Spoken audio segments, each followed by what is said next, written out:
Thank you, Mr. Chairman. And Chairman Bernanke, thank you so much for your time all the way over here.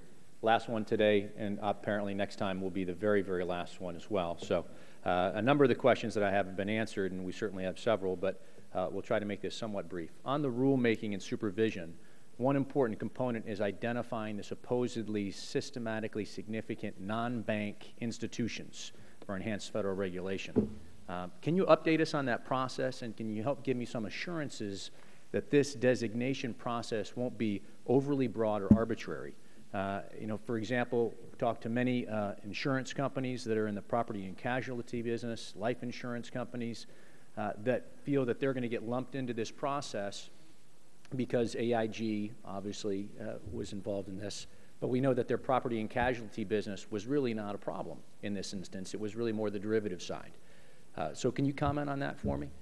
Yes. It's the responsibility of the Financial Stability Oversight Council to set rules and make these designations.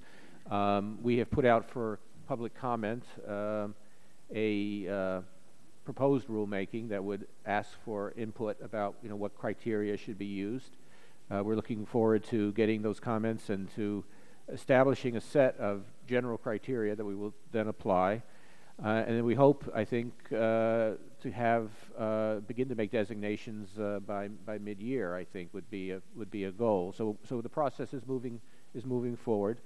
There are different views about how broad this should be, and I think the agencies on the council will need to continue to discuss it. The Federal Reserve has indicated that we think that a relative handful of firms will be so designated.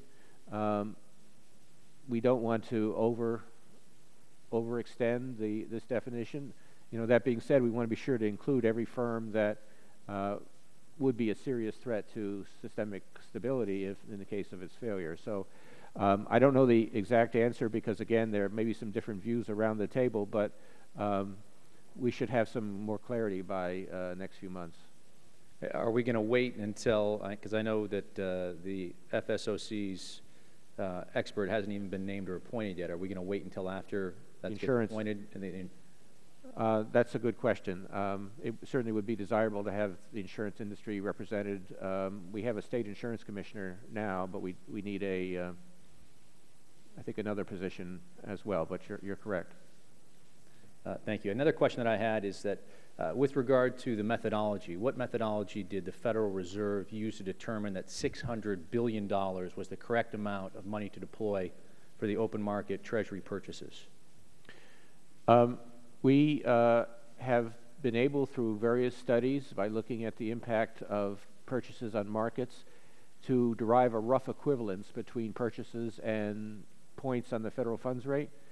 And our very rough equivalent is that something like $150 to $200 billion of purchases is roughly the same as a 25 basis point cut in the federal funds rate. So $600 billion was interpreted by us as roughly a 75 basis point cut, which would be a significant cut, but not an unprecedented cut, one that would be taken in a situation where a significant additional stimulus was needed. And we seem to be seeing the kind of response that we would get with a 75 basis point cut. So that was roughly the analogy. And of course, we used our forecasting models and the like to try to assess what that impact would be. What would you consider, Mr. Chairman, standards for determining success or failure of open market purchases, and should you need to go into them again? Well, the first question is efficacy. Is it doing what we expect it to be doing? And I think in a preliminary way, it looks like it is. It seems to be having the effects on markets that one would anticipate.